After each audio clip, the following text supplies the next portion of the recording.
What's up everyone? Welcome back to a brand new video. During the last part, we saw it happen during the tournament that was supposed to take place during the Buu Saga, but there was no Buu Saga. Although, we got to see a lot more with Cell, and we also saw the two paths of Vegeta and Goku finally meet again. At the end of the last part, Vegeta finally decided to head to Earth, with his new friend Broly. They're ready for a fight, but the question is, can they truly win, even with Vegeta's immortality? Well, that's what we're going to see in this part. For this video, let's set a like goal of 3,000 likes. If we hit that, I'll continue with another part to this series. Anyways, let's pick up from here. Alright, so the Earthlings are a little bit confused. First of all, why does Vegeta want to come here and cause trouble? There's no real reason to do this, it's just senseless. And also, this other Saiyan. The fact that he has another Saiyan with him, well, it's a little bit intimidating because they know what the Saiyans are capable of. But there's no way he could be that strong, right? But Goku can tell, there's something weird about his power. Like, there's something he's hiding. Maybe this Saiyan isn't what he seems. His power and base alone seems insane. So, they definitely all need to be cautious. This is no regular Saiyan. Same goes for Vegeta. But Vegeta doesn't want to waste any more time. He assumes a battle stance, asking them to start this already.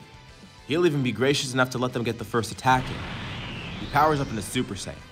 And in response, Goku and Gohan power up into Super Saiyan as well. This briefly does surprise Vegeta, but at this point he kinda expects them to have Super Saiyan already. He'd be surprised if they didn't yet. Although he's still confident, his Super Saiyan must be far ahead of theirs, right? There's no way they could have perfected it like he did. And better yet, he can go beyond Super Saiyan. Who knows if they can do that? Probably not. Goku rushes in for the first attack, and he begins clashing with Vegeta. As for Broly, he goes to attack the other fighters. Broly's fighting style has already been very refined by Vegeta. Thanks to all the training with Vegeta and from Vegeta, Broly's becoming a lot better as a fighter. He still can't really control that rage too well, but Vegeta's kind of betting on that to happen. And even if not, Broly's power and base alone is more than enough to fight these guys. At least Vegeta assumes so. But as they expected, right now Vegeta seems to be the stronger one. Cell decides he's going to join Goku in his fight, just to make sure things go okay with Vegeta. Everyone else here could hold off Broly, or at least they hope so. But Gohan's confident. He'll lead this charge against Broly. Vegeta's curious as to who this other fighter is. His ki. It's not normal. It feels like a conglomerate of all the other keys that he sensed before. Cell chuckles, explaining. He tells Vegeta he's the perfect warrior, and also a defender of Earth. A perfect warrior? That makes Vegeta laugh. He's the perfect warrior. But Cell tells Vegeta to not get too cocky. He hasn't seen Cell's full power yet. This is a Cell that's constantly been training, and also has upgrades from Bulma. Like, why would she pass up giving him an infinite energy engine? He has that here. Plus all the great stuff from Cell before him. Or at least this what-ifs version of Cell. I covered it all in the previous parts, but even with the differences here, yeah, he's still way stronger than the normal one. And Vegeta finds his battle with Goku and Cell to actually be kinda tough. Alright, this isn't too bad. He powers up into Super Saiyan 2. And, much to his surprise, Goku powers up into Super Saiyan 2 as well. Damn it, he didn't expect Goku to have this. Gohan takes this as his cue to power up as well. Wait, both of them have it? But he could tell, there is a drawback. The two of them aren't as practiced at Super Saiyan 2 as he is. They're still pretty good at it, but he's way more efficient. Especially with him being immortal, he's basically infinitely efficient when you think about it. If he depletes all of his stamina, well, that kills him and then he gets revived. Oh yeah, he just realized too, they don't know about the immortality yet. He could use that to his advantage, a trump card. That's what he was worried about in the first place, that other people would know and then maybe wish it away. But they don't know. They're acting as if he's a normal fighter. And Vegeta begins thinking, okay, if this fight is going nowhere, maybe he could exploit some Zenkais. He tries to coax them into killing him. He's not sure if he can get Kakarot to do it, but Cell, maybe he can hit a nerve with him. He just needs to threaten something, like threaten destruction against Earth and whatever. And maybe they'll try and go for the kill. All he needs to do is drop his energy, allowing them to quote-unquote kill him. And then he gets stronger from it. He starts taunting them, and telling them he's also just gonna blow up Earth. He tries to act like he's defeated, saying even if he already lost this battle, it doesn't matter. He'll just blow up Earth and escape. They think he's bluffing, but he makes it look like he's actually gonna do this. He is still bluffing, but it looks real. He starts retreating from the fight, lowering his energy too. Broly even follows him as well. He knows this plan. As the two of them fly away, Goku and Gohan get together, launching a combined Kamehameha, with Cell in the middle launching a Makanko Sappo with Piccolo. The four attacks all fuse together, creating a massive spiraling beam that's about to hit Vegeta and Broly. Vegeta grabs Broly, tossing him out of the way, taking the full force of the attack. Interesting, he saved his partner from it. Maybe Vegeta does have a heart, but that attack definitely did kill him. That would have definitely finished it off. They wanted to be sure. But they still sense Vegeta's energy. And they see, floating there in the middle of the sky, a mangled, bloodied Vegeta. It's horrific. There's no way he could survive those injuries. It basically looks like he's already a corpse. But slowly, he begins rebuilding himself. He regenerates, starting to morph back into the normal Vegeta. He takes a breath of air, and then breathes out relieved. That's exactly what he needed. And he could feel it. Power is coursing through him. From that experience, he got so much stronger. The group is just confused, and he takes advantage of this confusion. He sticks out a hand quickly, and before anyone can react, he launches a massive Big Bang attack directly at Cell, seemingly disintegrating the android. The group looks on in awe. They're not concerned because they know Cell can regenerate, but they act concerned. Maybe Cell has a plan, because he would have instantly regenerated otherwise. Alright, they'll keep quiet and go along with whatever Cell's doing. They act angered, looking at Vegeta, asking what's going on. And he tells them, simply put, they won't be able to kill him. He is immortal. Wait, immortal? Like he got the wish from the Dragon Balls to become immortal? But how? They stopped him on Namek. Well, the way he got it is none of their concern. All that matters is he's undefeatable. He's not gonna die. Not by their hand, not by anyone's hand. He is the Supreme Emperor of this universe now, and his power reigns over everybody. He beckons Broly to get up, and Broly stands up, cracking his neck, and then charging more power. The fight isn't over, it's only just begun. Vegeta charges back in, and Goku's having a tough time fighting him. He already was before, but now Vegeta's way stronger. He got multiple times stronger just from dying, quote unquote. He knew Saiyans had this ability, but combined with immortality, this is definitely nothing to be messed with. But he still remembers, Cell has a plan. He hasn't regenerated yet. And he could vaguely sense Cell's energy, so he wasn't fully erased. This is part of something, this is purposeful. And all the fighters hear voices in their heads. Well, besides Broly and Vegeta. Cell begins communicating with them. He tells them to wait for his cue. And once he's back, he wants Piccolo and Krillin to use Force Spirit Fission on Broly. But just wait for his cue. He has to wait for the perfect timing for this. Force Spirit Fission? Oh yeah, they didn't even think of that. Using that in this battle would be great. Broly's power is continuously growing, and by doing this, they'll debuff him. But more importantly for Vegeta, if they can't kill him, they can at least continuously drain his energy. And maybe even channel that into an attack to use against him.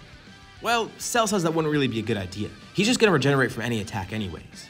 First, they need to aim to take out Broly, and then they need to figure out a way to restrain Vegeta.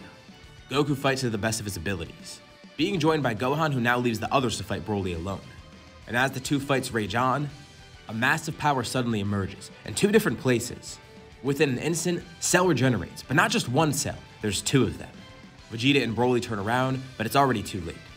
They feel a sharp pain in their sides as Cell pierces them with his tail, while also hitting both of them with a flurry of punches. They're able to free themselves of Cell's grasp. Surprised. Yeah, that's exactly what Cell was going for.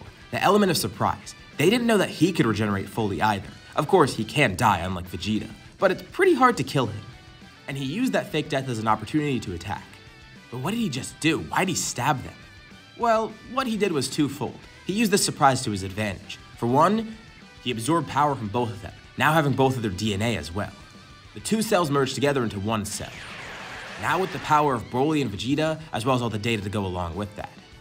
And they do feel drained from this. Cell did take away some of their energy, and of course Vegeta replenishes it. But then, they start feeling even more drained. They remove Cell's tail though. Why are they still getting their energy drained? It's very slow. And they assume maybe it's some technique of Cell's, so they try and attack him together, but the rest of the group jumps in to help. With Piccolo and Krillin then using a flurry of attacks against Broly to do the same. And slowly, the Force Spirit Fission begins ramping up. Broly is starting to feel a lot weaker, and as for Vegeta, it's very slow, but it's still happening. He doesn't know what's going on. Cell is being very careful. He doesn't want to kill Vegeta. It seems that whenever Vegeta dies, quote unquote, the immortality kicks in, regenerating him completely. But if he's injured, or if his energy is depleted like this, very slowly, then he'll just be handicapped like any other fighter that gets their energy drained. Broly tries to summon more power, utilizing his rage even, but he's just too weak.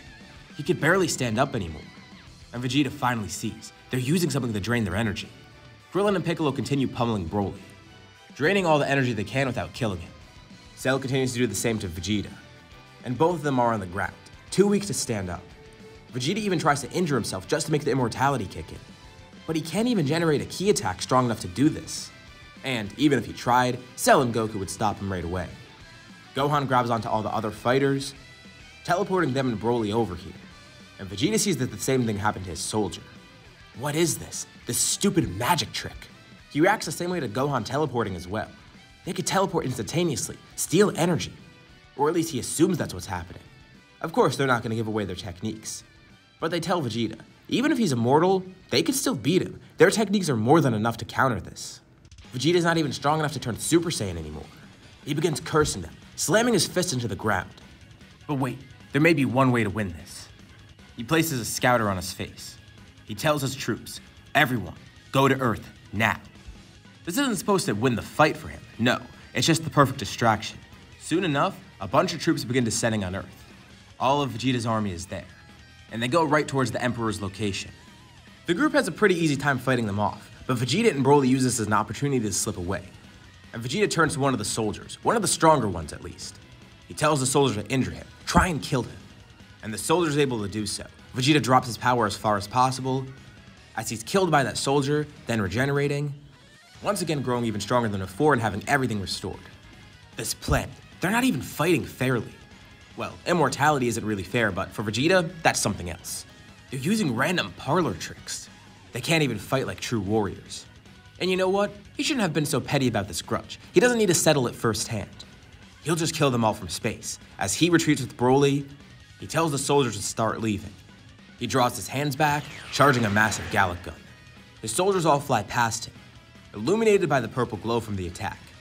And the group looks on from below, seeing a very familiar sight, Vegeta in the sky, charging one of his signature moves. Goku even chuckles a bit. He yells to Vegeta, that didn't work before, and it's not gonna work again. He powers back up into Super Saiyan 2, with the rest of the group standing beside him. Vegeta launches his Gallic gun, while the group on Earth launches a combined Kamehameha. And a Masenko from Piccolo, I guess. Actually, you know what, no. He does a Kamehameha as well. Gotta fit in with the rest of them, and it's pretty easy to replicate. Jokes aside though, the beams clash. Vegeta starts putting as much power into it as possible. And slowly, he is overcoming them. But Gohan turns to the group, saying he has an idea. He'll be gone for a very brief moment. Cell tells Gohan it's okay. He'll pick up the slack for him. Gohan powers up as far as he can, channeling all his energy into the attack, and then suddenly teleporting away. Vegeta's then surprised. Someone teleports right next to him. It's Kakarot's son. He tries to swing a fist at Gohan, but before he even can, Gohan grabs onto Vegeta, and then the two of them teleport away. Vegeta's beam dissipates, while the massive Kamehameha flies off into space, and they see all of Vegeta's ships leaving, including Broly, who escaped too with the rest of the soldiers. But there's no Vegeta or Gohan. But where did they go? Well, far away, on a random planet with barely any energy, Gohan and Vegeta appear. It seems like they can actually live on this planet. The air is breathable and such. Vegeta's angered beyond belief, trying to attack Gohan, and if any of these attacks hit, Gohan would definitely be dead. But thankfully he could teleport, using instant transmission to trip Vegeta up. Where the hell are they? He demands to know, and Gohan simply says he doesn't know. He tells Vegeta that's his problem, swiping the scouter from Vegeta's face, and then quickly teleporting away back to Earth. And Vegeta looks around. He's gone. He left. And he tries to sense any powers, but no, he can't sense anything. And without a scouter, he doesn't even know where he is and he can't call for backup. Gohan returns to Earth, and they ask where he went. He says they can't kill Vegeta, so they can at least quarantine him. He found a random planet, far away. He doesn't even know where it is, and he doubts that his army will be able to find it. He also holds up Vegeta's scouter. He stranded Vegeta on a random faraway planet. There's no way he's gonna get back. Unless he wants to fly out into space and continuously die and regenerate. Wow, they commend Gohan. That was actually pretty smart. Vegeta's army is mostly defeated, now out in space without a leader. And as for Vegeta, he's stranded on a random planet with no one able to help him. He screams, but no one's able to hear it. As Vegeta rages out, this is where we'll leave off for now. So, what did you guys think about this part? What do you think is gonna happen next time? Leave your thoughts and suggestions in the comments below. I'll be sure to check them out to see what you guys think. As always, if you liked the video, be sure to drop a like. And let's try to hit that like goal from the beginning of the video so we can get another part of this series. If you haven't already, why not subscribe? As well as hitting the bell icon so you're notified about any future uploads on my channel, including more parts of the series or any other videos like it. Anyways, thank you all for watching, and I'll see you all in my next video.